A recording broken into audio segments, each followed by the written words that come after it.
Halo lagi, selamat datang di channel saya. Pada kali ini saya ingin membagikan sedikit cerita yang penuh drama mengenai perjalanan saya dari Jakarta ke Yogyakarta. Kebetulan saya melakukan perjalanan ini saat mendekati Hari Raya Lebaran. Mungkin Anda semua sudah mengetahui kalau di Lebaran tahun ini, tahun 2021, ada larangan mudik yang berlaku dari tanggal 6 sampai 17 Mei 2021. Tapi saya lolos, gengs. Kenapa? Ya, sambil nonton sambil saya jelaskan ya.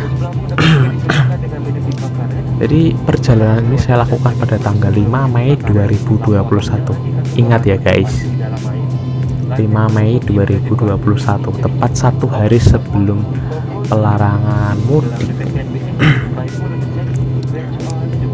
Saya beli tiketnya itu sudah 3 bulan yang lalu. Dapat harganya lumayan murah, itu harga 335.000 untuk arus yang ke arah Jogja. Itu normalnya kalau misalnya belinya mepet-mepet atau mendadak, saya bisa saja kena tarifnya 1,3 juta. Seingat saya tarif untuk pembelian mendadak itu atau mendekati hari perjalanan itu 1,3 juta. Namun karena saya belinya 3 bulan yang lalu, pas waktu itu harganya lagi lagi promo atau sedang banding harga, jadi saya bisa mendapatkan harga 335.000. itu belum termasuk tes covid ya guys.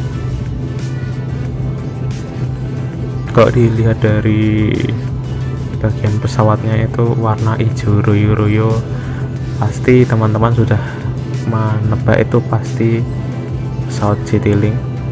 Dan memang benar, saya naik Citylink. Jadi akan saya luruskan, untuk perjalanan tanggal 5 Mei 2021 ini masih diperbolehkan. Jadi tidak mungkin perjalanan pada tanggal 5 itu pesawat akan disuruh putar balik. Itu sangat tidak mungkin, kecuali kalau saya melakukan perjalanan pada tanggal 6 sampai 17 Mei, pasti hampir semua penerbangan itu dibatalkan. Dan kalau alasannya untuk mudik, pasti tidak akan diterbitkan SIKN. Nah, ngomong-ngomong nih, mungkin teman-teman ada yang kepo, masnya kok bisa sih ke Jogja? Itu caranya gimana? Nah, untuk yang pertama, untuk pembelian tiket kan saya biasanya online. Artinya jauh-jauh hari, itu pun saya harus mengalami 2 kali reschedule. Seharusnya kan saya merencanakan terbang ke YIA, tujuannya itu pada tanggal 8 Mei.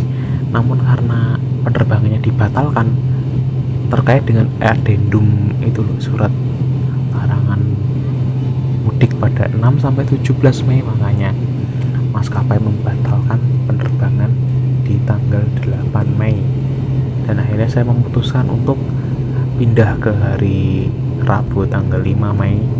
Itu tidak dikenakan biaya karena saya reschedule, disebabkan karena pihak maskapainya yang membatalkan penerbangan saya. Jadi saya nggak usah bayar apa-apa lagi. Nah, yang kedua, mengenai persyaratan penerbangan pada masa pengetatan atau sebelum 6 Mei itu, yang saya harus lengkapi yaitu yang jelas adalah surat bebas COVID berdasarkan hasil tes antigen PCR atau Genus.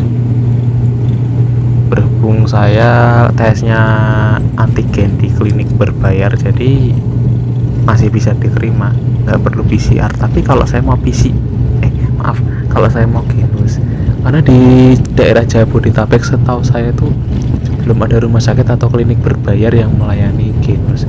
Yang ada baru di stasiun Pasar Senen, Bekasi, dan Gambir. Nah, untuk syarat berikutnya tuh ini hanya alternatif. Jadi saya ke Jogja itu bukan semata-mata ingin plesir, pengen pulang kampung, pengen kabur dari Jakarta, itu enggak. Itu adalah tuduhan yang tidak benar. Saya pulang ke Jogja ini karena saya diminta untuk training, latihan ngajar di Jogja. Tahu sendiri kan, Jogja itu kan kota pelajar. Jadi saya direkomendasikan untuk mengikuti training di bulan Mei ini. Training di Jogja karena apa? Saya rencananya pada semester yang baru, semester ganjil, saya sudah mulai ngajar atau penempatannya di jenjang SMP. Karena untuk semester ini saya masih istilahnya tahap magang atau di ospek lah kasarannya. Jadi saya untuk semester ini, semester genap, saya masih ditempatkan di kelas SD, kalau elementary school. Dan nantinya untuk semester yang akan datang saya sudah ditempatkan di jenjang SMP. Nanti saya ngajarnya di mata pelajaran yang KAS MIPA.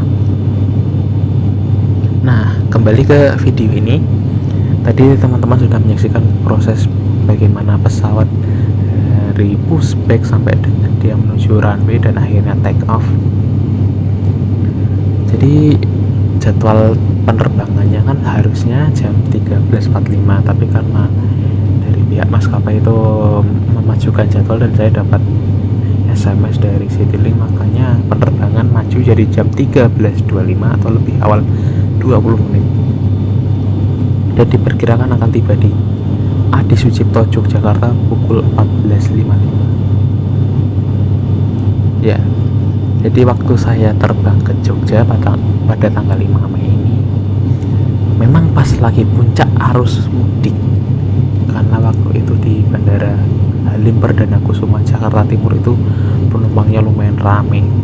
Rata-rata adalah penerbangan ke Jogja dan ke mana lagi ya, kalau nggak salah ke daerah Sulawesi itu ada tuh penerbangan siang-siang begitu. Nah, ngomongin yang masalah tadi, yang masalah magang, saya di Jogja ini sudah dibuatkan juga surat tugas dari yayasan saya tempat bekerja. Jadi sewaktu-waktu kalau nanti saya ditilang, saya tinggal menunjukkan surat itu saja. Nah, kondisi cuaca di langit ibu kota Jakarta dan sekitarnya terpantau berawan. Saya sempat deg-degan itu waktu pas take off, karena kalau saya take off-nya pas cuaca sedang berawan cukup tebal itu sedikit membuat saya was-was. Nah, tapi kalau sudah stabil di ketinggian berapa puluh ribu kaki, biasanya saya udah biasa aja, udah enjoy menikmati penerbangan dan bisa menikmati suasana dari dalam pesawat Citylink ATR 72-600 dengan kode KG 1107 Papa Kilo berapa ya, saya lupa. Nanti akan saya sertakan di deskripsi untuk rincian penerbangan yang saya lakukan.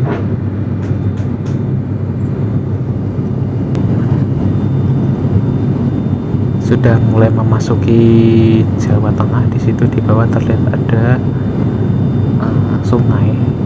Sungainya gede, panjang. Saya rasa itu Sungai Serayu. Nah, itu dia sungainya. Sungai yang dia bermuara ke Samudra Hindia ini sangat menarik perhatian saya.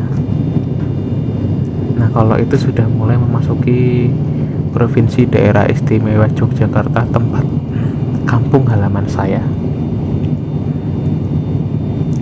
Jadi untuk review bagaimana sih kesan-kesannya naik pesawat ATR 72/600 dari Halim Perdana Kusuma ke Adi Sucipto. Karena saya sudah kali keempat ya naik pesawat, jadi rasanya biasa aja sih, gak ada yang spesial gitu. Kalau mau dibilang suara ATR itu berisik, ya berisik sih, cuma ya biasa aja sih, karena udah 4 kali jadi ya gitulah. Nah ini sudah persiapan akan landing, tapi sayang sekali pada saat saya proses mengambil video atau merekam video ini ternyata ada beberapa bagian yang hilang atau ke format dan tidak bisa di recover it, dan aduh sayang sekali. Itu suatu insiden yang sangat membuat saya tuh sedih. Sudah capek-capek ngerekam, taunya ada bagian video yang hilang dan nggak bisa di recover it. Nah, tampak di situ ada Tugu Jogja yang warna putih itu, dan ada jembatan Sungai Code. Di situ terlihat juga ada kampus UGM, kampus yang paling terkenal. Nah, sudah mulai menurun di ketinggian berapa ribu kaki. Nah, sebentar lagi saya akan mendarat di Adi Sucipto, Yogyakarta. Nah, dengan demikian maka video ini saya akhiri. Jadi saya ucapkan terima kasih atas teman-teman yang sudah menyaksikan video ini, dan ingat kalau Anda misalnya ingin mudik di tanggal larangan, sebaiknya sih jangan coba-coba ya, karena nanti disuruh putar balik malah repot nanti guys. Tapi kalau bagi Anda yang sudah mudik sebelum tanggal larangan, saya ucapkan selamat akhirnya Anda bernasib sama seperti saya, sedikit beruntung. Tapi tetap ingat jaga kesehatan, jaga protokol kesehatan. Kalau memangnya nggak penting banget, tetap stay aja di kampung halaman, karena rumah itu adalah istana kita masing-masing. Kalau mau jalan-jalan nanti aja deh kalau sudah aman kondisinya. Nah, sampai jumpa pada video berikutnya. See you.